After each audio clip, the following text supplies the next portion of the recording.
함께 신앙 고백하시겠습니다. 전능하사 천지를 만드신 하나님 아버지를 내가 믿사오며 그 외아들 우리 주 예수 그리스도를 믿사오니 이는 성령으로 잉태하사 동정녀 마리아에게 나시고 본디오 빌라도에게 고난을 받으사 십자가에 못 박혀 죽으시고 장사한 지 사흘 만에 죽은 자 가운데서 다시 살아나시며 하늘에 오르사 전능하신 하나님 우편에 앉아 계시다가 저리로서 산자와 죽은 자를 심판하러 오시리라. 성령을 믿사오며 거룩한 공회와 성도가 서로 교통하는 것과 죄를 사하여 주시는 것과 몸이 다히 사는 것과 영원히 사는 것을 믿사옵나이다. 아멘. 오늘 함께 나눌 하나님의 말씀은 사사기 3장 7절부터 11절까지입니다. 사사기 3장 7절부터 11절까지 제가 대독하겠습니다. 이스라엘 자손이 여호와의 목전에 악을 행하여 자기들의 하나님 여호와를 잊어버리고 바알들과 아세라들을 섬긴지라. 여호와께서 이스라엘에게 진노하사 그들을 메소포다미아 왕 구산 리사다임의 손에 파셨으므로 이스라엘 자손이 구산 리사다임을 8년 동안 섬겼더니 이스라엘 자손이 여호와께 부르짖음에 여호와께서 이스라엘 자손을 위하여 한 구원자를 세워 그들을 구원하게 하시니 그는 곧 갈렙의 아우 그나스의 아들 온니엘이라. 여호와의 영이 그에게 임하셨으므로 그가 이스라엘의 사사가 되어 나가서 싸울 때에 여호와께서 메소포다미아 왕 구산 리사다임을 그의 손에 넘겨주심에 온니엘의 손이 구산 리사다임을 이기니라. 그 땅이 평온한 지 40년에 그나스의 아들 온니엘이 죽었더라. 아멘. 오늘 말씀부터 이제 시작하여서 이스라엘의 지역별 사사들의 활동이 시작됩니다. 오늘 본문은 이스라엘의 첫 사사인 온니엘의 활동에 대한 말씀입니다. 사사기에는 이스라엘의 범죄, 그리고 하나님의 징계, 그리고 회개, 하나님의 구원, 하지만 또다시 나태해지고 은혜를 잊어버리고 죄를 범하는 이스라엘, 이러한 구조, 이러한 순환이 6차례 반복되고 있습니다. 오늘 본문은 그중 첫 번째의 순환 과정을 보여줍니다. 7절에 보면 이스라엘 자손이 여호와의 목전에 악을 행했다라고 합니다. 그 악한 행위는 자기들의 하나님 여호와를 잊어버리고 바알과 아세라들을 섬긴 것입니다. 그들이 이렇게 하나님을 잊고 바알과 아세라를 섬긴 것은 앞서 말씀에서 보았듯이 가나안 땅에 있는 모든 족속을 쫓아내라는 그 하나님의 말씀에 순종하지 않고 그들을 남겨놓았기 때문입니다. 결국 가나안 사람들이 섬긴 그 우상 바알과 아세라들을 이스라엘 자손들이 섬기고 만 것입니다. 그 8절에서 보면 알 수 있듯이 우상을 섬기는 이스라엘 자손들에 대해 진노하신 하나님께서는 그들을 메소포다미아 왕 구산 리사다임의 손에 파셨고 이스라엘 자손은 8년 동안 구산 리사다임을 섬기는 그러한 징계를 받게 됩니다. 8년 동안 그렇게 억압받은 이스라엘 자손들은 하나님을 찾을 수밖에 없었습니다. 그래서 그 고통에서 구해줄 것을 하나님께 간절히 호소하며 부르짖은 것입니다. 하나님께서는 그들의 부르짖음을 들으시고 이스라엘 자손을 위해서 한 구원자를 세워서 그들을 구원하게 되는데 그 사람이 바로 갈렙의 아우 그나스의 아들 온니엘입니다. 하나님께서는 그렇게 사사 온니엘을 세워서 이스라엘 자손들을 구원하는데 특별히 온니엘은 10절에서 여호와의 영이 그에게 임하셨으므로 그가 이스라엘의 사사가 되어 나가 싸웠다라고 말씀합니다. 여호와의 영, 성령을 가리키는데 온니엘에게 성령이 임하셨다는 것은 곧 하나님의 특별한 소명과 능력이 그에게 주어진 것임을 의미하는 것입니다. 그의 소명은 이스라엘 자손들을 구원하는 것이며 능력은 그 소명을 잘 감당할 수 있는 힘을 가리킨다라고 할 수 있습니다. 그렇게 소명과 능력을 주시는 성령께서 온니엘에게 임함으로 그가 사사가 되어서 나가 싸울 때 하나님께서는 메소포다미아 왕 구산 리사다임을 온니엘의 손에 넘겨주셨고 온니엘의 손이 구산 리사다임을 이기게 된 것입니다. 그리고 40년 동안 평안히 지내던 중 사사 온니엘은 자연스럽게 죽음을 맞이하게 됩니다.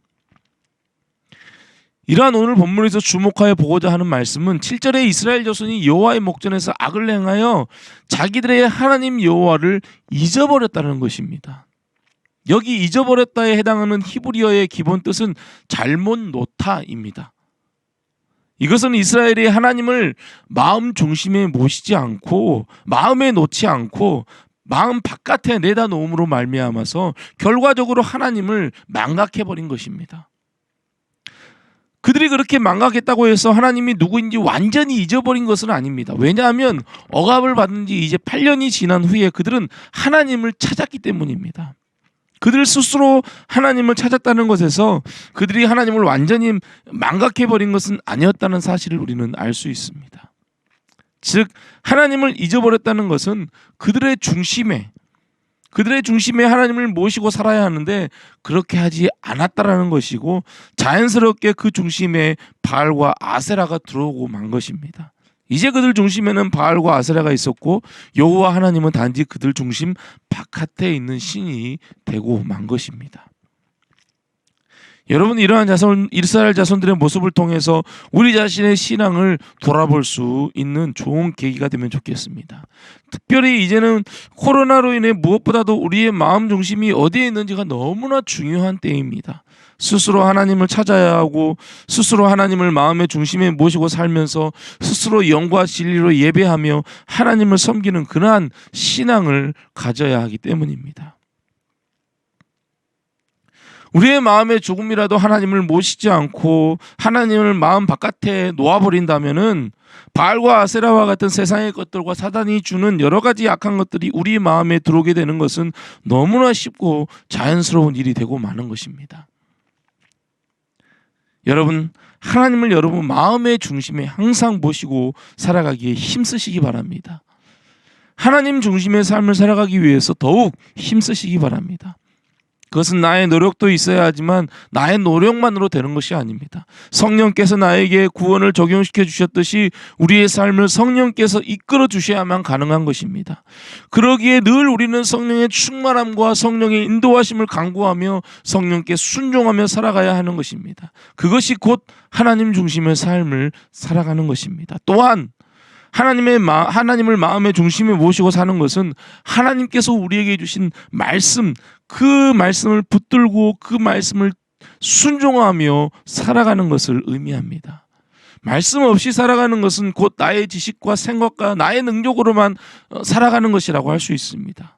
여러분, 주의 말씀은 내 발의 등이요 내 길의 빛이라고 고백한 시편 기자의 고백처럼 말씀을 여러분의 삶의 등과 빛으로 삼고 비춰주는 대로 따라 순종하며 살아가시기 바랍니다.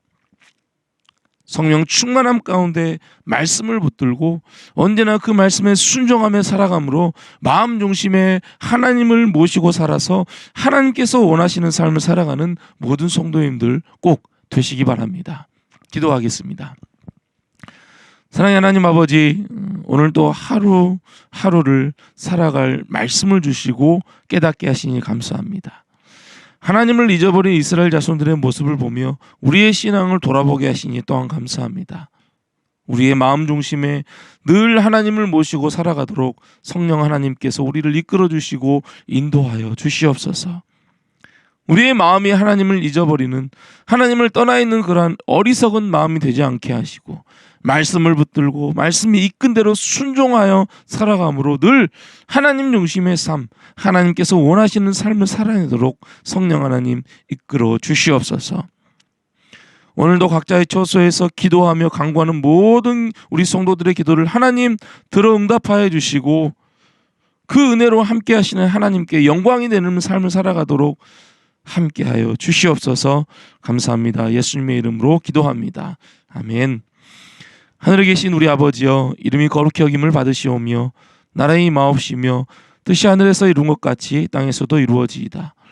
오늘날 우리에게 일용할 양식을 주옵시고 우리가 우리에게 죄 지은 자를 사하여 준 것 같이 우리 죄를 사하여 주옵시고 우리를 시험에 들게 하지 마옵시고 다만 악에서 구하옵소서. 대개 나라와 권세와 영광이 아버지께 영원히 있사옵나이다. 아멘.